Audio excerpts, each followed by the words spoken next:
निधि और प्रीति के पिता शहर में मजदूरी करते थे और उनकी माँ घर संभालती थी। वो दोनों बहुत छोटी थी जब उनके माता पिता उन्हें काम की तलाश में अपने साथ शहर ले आए थे। शहर में वो सब एक किराए के कमरे में रहते थे। मदन ने दोनों बेटियों को सरकारी स्कूल में पढ़ने के लिए डाल दिया था। सब कुछ ठीक चल रहा था। ऐसे ही कई साल बीत गए और फिर एक रोज मदन को लकवा मार गया। उसे सरकारी अस्पताल ले जाया गया। वहाँ डॉक्टरों से जितना हो सका उन्होंने उसका इलाज किया। इसके बाद उन्होंने मदन को छुट्टी दे दी। एक दिहाड़ी मजदूर ने जब बिस्तर पकड़ लिया तो घर के हालात भी बुरी तरह चरमरा गए। जो भगवान की मर्जी, अब उसके आगे किसी का जोर कहाँ चलता है। सुनिए जी, आप दिल छोटा मत कीजिए, बस थोड़ी हिम्मत बांधे रखिए, देखना एक दिन सब ठीक हो जाएगा। मेरी तो कुछ समझ नहीं आ रहा उर्मिला, अब इतने बड़े शहर में हमारा गुजारा कैसे चलेगा। हमारी दोनों बेटियां बस अपनी 12वीं खत्म कर लें, फिर देखना सब ठीक हो जाएगा। निधि और प्रीति दोनों 12वीं की परीक्षा दे रही थी। अपने घर के हालातों से वो दोनों भी बहुत चिंता में थे। सोचा था 12वीं पास करने के बाद हम ग्रेजुएशन पूरी कर लेंगे, लेकिन घर के हालात देखकर अब मुझे ऐसा नहीं लगता। कोई बात नहीं दीदी, वो तो हम करस्पॉन्डेंस से भी पूरा कर सकते हैं, लेकिन फिलहाल हमें घर के हालात ठीक करने होंगे। तुम तो जानती ही हो, मान पढ़ है, उन्हें कुछ ज्यादा नहीं पता, इसलिए अब हमें ही कुछ सोचना होगा। ऐसे ही कुछ दिन बीत जाते हैं। दोनों 12वीं पूरी कर लेती हैं। उदास उर्मिला उन दोनों के पास जाती है। निधि, प्रीति, मुझे लगता है अब हम लोगों को गांव चले जाना चाहिए। आज सेठ जी आए थे, 3 महीने का किराया मांग रहे हैं। लेकिन माँ, हम बचपन से यहाँ रहे हैं और फिर हमारी पढ़ाई सब गांव में कैसे होगा? वो सब मैं नहीं जानती। मैंने कहा ना, गांव चलना है मतलब चलना है। निधि प्रीति ने काफी मना किया, लेकिन उर्मिला ने उनकी एक नहीं सुनी। अब गांव में आकर वो लोग अपनी झोपड़ी में रहने लगे, लेकिन दोनों बहनों को कुछ समझ नहीं आ रहा था कि वो अब आगे क्या करें। उन दोनों ने कई दिनों तक सोचा कि वो ऐसा क्या काम करे जो इस गांव वालों के लिए नया हो। बहुत सोचने के बाद उन दोनों बहनों ने छोले भटूरे बनाकर बेचने की सोची। मैंने गांव भर में घूमकर देखा है, यहाँ सिर्फ कल्लू हलवाई है जो केवल समोसे ही बनाकर बेचता है। उसके अलावा यहाँ किसी चीज की दुकान या ढाबा नहीं है। तो क्यों ना हम यहाँ छोले भटूरे बनाकर बेचें। वैसे आइडिया तो बुरा नहीं है, और तुम वैसे भी अच्छे छोले बना लेती हो और मैं भटूरे अच्छे बना लेती हूँ। क्यों बाबा, कैसा लगा हमारा आइडिया? जो वैसे विचार बहुत अच्छा है तुम्हारा, लेकिन तुम दोनों ये सब सामान कहाँ से लाओगे? दोनों बहनों ने ये तो सोच लिया कि अब उन्हें क्या करना है, लेकिन अब दोनों को इस बात की चिंता सताने लगी कि इन सब के लिए सामान कहाँ से आएगा। वो दोनों अपनी माँ के पास गई।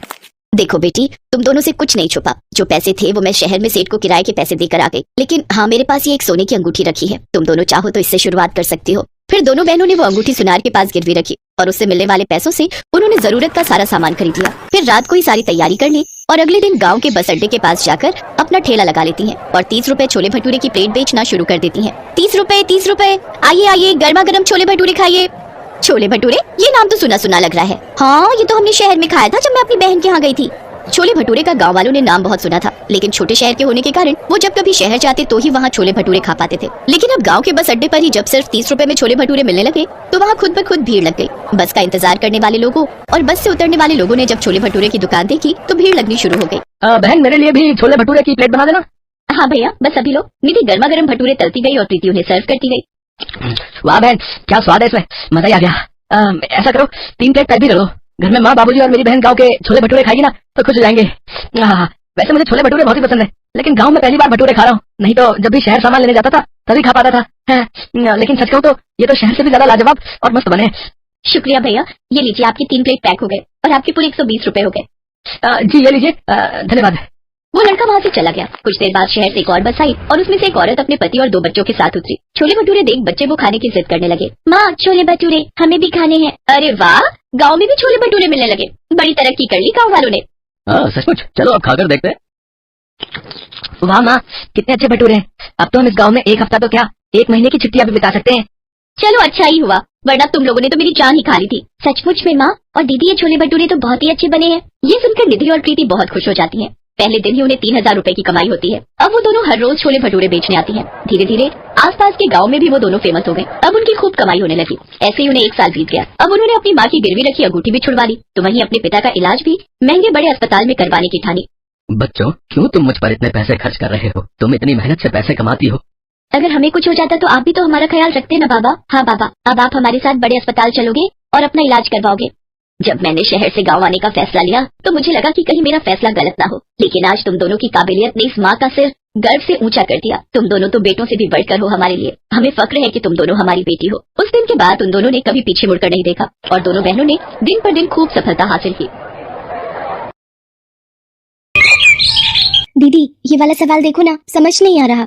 कौन सा? ये वाला? अरे पगली, ये तो बहुत आसान है। देख, पहले इसे जोड़ना है और फिर इसमें से घटा देना है, सिंपल। अरे हाँ दीदी, तुमने तो कितनी आसानी से कर दिया और मैं कब से माथा मार रही थी। कई बार माथा मारने की जरूरत नहीं होती, बस नजरिया बदलने से बात बन जाती है। सही कहती हो दीदी। अच्छा ये बताओ, वो कॉलेज का फॉर्म भर दिया तुमने? नहीं, मैं नहीं भरूंगी उसे। मैंने तो कुछ और सोचा है। ऐसा क्या सोचा है? मुझे भी बताओ। मुझे यहाँ गांव में रहकर नहीं पढ़ना। अपने गांव के कॉलेज में ना तो मेरा मनपसंद कोर्स है और ना अच्छे टीचर्स। मुझे तो शहर जाकर पढ़ना है। हाय राम, शहर जाओगी और तुम्हारे साथ कौन रहेगा वहाँ? कोई नहीं, मैं अकेली रहकर पढ़ाई करूंगी वहाँ। क्या अकेली रह लोगी दीदी? हाँ, उसमें कौन सी बड़ी बात है। अरे 12वीं में इतने अच्छे नंबर लाने का क्या फायदा अगर सारी जिंदगी गाँव में ही बितानी है तो। वो बात तो ठीक है दीदी, लेकिन अपने गांव का माहौल तो तुम्हें पता है ना। यहाँ लड़कियों को स्कूल ही बहुत कम लोग भेजते हैं और तुम शहर जाकर, बस इसी सोच ने तो बेड़ा गर्क करके रखा है। ये बात तो सही है दीदी, सच बताऊं तो मुझे भी शहर जाकर पढ़ने में कोई बुराई नहीं लगती, बस वहाँ के टिमटाम से डर लगता है। टिमटाम मतलब? दीदी मेरी एक दोस्त बता रही थी, उसके मामा की बेटी गांव से शहर गई थी पढ़ने, लेकिन वहाँ जाकर एक नंबर की घमंडी और बदतमीज हो गई वो। और तो और तुम्हें पता है वो तो सिगरेट भी पीने लगी है। तो क्या हुआ, शहर की जिंदगी अलग है, लोग बदल ही जाते हैं वहाँ जाकर। नहीं दीदी, तुम अगर शहर जाओ तो कभी मत बदलना।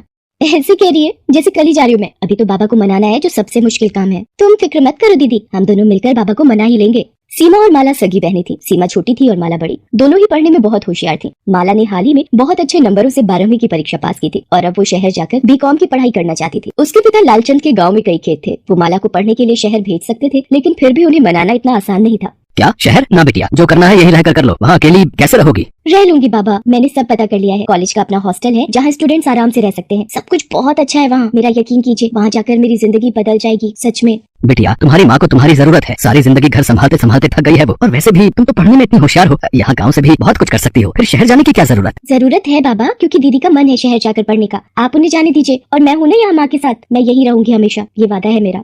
सीमा की बात सुनकर लालचंद माला को शहर भेजने के लिए तैयार हो जाता है। माला शहर के एक नामी कॉलेज में एडमिशन ले लेती है और वहीं हॉस्टल में रहकर पढ़ने लगती है। वो गांव से शहर अपने बेहतर भविष्य को सजाने के लिए गई थी, लेकिन धीरे धीरे उसके लिए बाकी चीजें ज्यादा जरूरी हो गई। सीमा का डर सही साबित हो रहा था। माला शहर जाकर बदलती जा रही थी। माला तैयार रहना, आज रात का प्लान है, वार्डन के सोने के बाद निकलेंगे सब। अच्छा ठीक है यार, बट कल एग्जाम है। अरे यार अब तुम नाटक मत शुरू कर, एग्जाम्स तो आते ही रहते हैं, लेकिन डिस्को पार्टी का ये मौका बार बार नहीं मिलता। बात तो तेरी ठीक है, चल फिर चलती हूँ मैं। दोस्तों के साथ घूमना फिरना, पार्टीज करना, अब यही सब माला को पसंद था। इस वजह से उसका पढ़ाई में उतना मन नहीं लगता था। उसके मार्क्स लगातार गिरते जा रहे थे।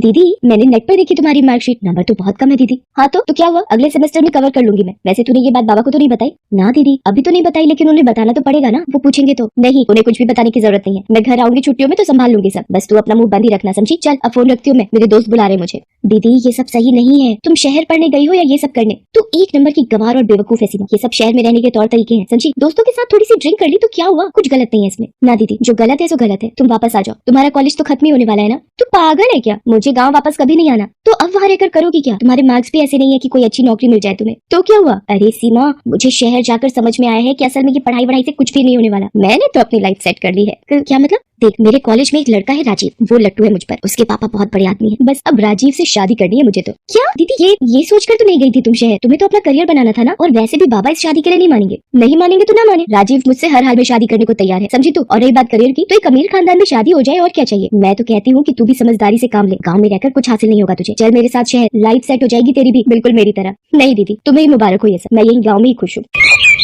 माला अपने परिवार की मर्जी के खिलाफ शहर में शादी करने की। उसका पति राजीव अपने पिता का बिजनेस संभालने लगा। एक अमीर घर की बहू बनने के बाद माला ने कभी पलट कर नहीं देखा, यहाँ तक कि उसने कभी किसी को अपने माता पिता और बहन के बारे में भी नहीं बताया। वो नहीं चाहती थी कि गांव में रहने वाले उसके परिवार के बारे में कोई जाने और इस बात को लेकर उसकी रेपुटेशन खराब हो। दूसरी तरफ सीमा ने गांव में ही रहकर न सिर्फ अपनी पढ़ाई पूरी की, बल्कि अब वो अपने साथ साथ अपने गांव का भविष्य भी संवार रही थी। आज उसने गांव के गरीब बच्चों को पढ़ाया, गरीब किसानों को सरकार की योजनाओं से जुड़ने में मदद की, लोगों को नई तकनीकों के बारे में बताया, जिससे गाँव में बहुत प्रगति। सीमा बिटिया, तुम्हारी वजह से अपने गाँव की तो सूरत ही बदल गई। सच में लालचंद जी साक्षात माँ सरस्वती है आपकी बिटिया। सीमा को आशीर्वाद देते हुए उसके पिता लालचंद की आंखों में नमी थी। सीमा समझ गई कि उसके पिता के मन में क्या चल रहा है। वो सीमा के लिए बहुत खुश थे, लेकिन साथ ही माला के बारे में सोचकर दुखी भी थे। सीमा को भी माला की बहुत याद आती थी, लेकिन वो खुद नहीं जानती थी कि माला कहाँ है और कैसी है। ऐसे ही वक्त गुजरता गया। सीमा ने अपनी पढ़ाई जारी रखी और अब वो कॉम्पिटिशन्स की तैयारी करने लगी। दूसरी तरफ माला की जिंदगी में भूचाल आया हुआ था। राजीव, इतना परेशान होने की जरूरत नहीं है, पैसों का इंतजाम हो ही जाएगा कहीं ना कहीं से। कहाँ से हो जाएगा, कैसे हो जाएगा? मेरी कंपनी डूबने की कगार पर है और तुम्हें अभी झूठी तसल्ली देनी है। मेरा दिमाग खराब था कि तुमसे शादी करके अपनी जिंदगी बर्बाद कर ली मैंने। पापा की बात मान लेता तो आज ये दिन न देखना पड़ता मुझे। क्या मतलब है तुम्हारा? मैंने क्या किया है? अरे कुछ नहीं किया, यही तो रोना है। बस बोझ बनकर मेरे गले पड़ गई। मंत्री जी की बेटी का रिश्ता आया था मेरे लिए, लेकिन नहीं, मेरी किस्मत में तो तुम्हें पालना ही लिखा था ना। माला जल्दी से तैयार हो जाओ, तुम्हें मेरे साथ चलना है। लेकिन कहाँ? मुझे पता चला है कि अपने बैंक में नई मैनेजर ने ज्वाइन किया है। लेडीज है तो तुम्हारी बात करने से ज्यादा फर्क पड़ेगा। तुम कैसे भी उन्हें मना लेना, अब सब तुम्हारे हाथों में। कुछ भी करके लोन माफ होना चाहिए, समझी? राजीव और माला बैंक समझते हैं। बड़ी मुश्किल से उन्हें बैंक मैनेजर का अपॉइंटमेंट मिलता है। राजीव बात करने के लिए माला को अकेले भेजता है। माला जैसे ही बैंक मैनेजर को देखती है, उसकी आंखें खुली की खुली रह जाती हैं। सीमा, तू?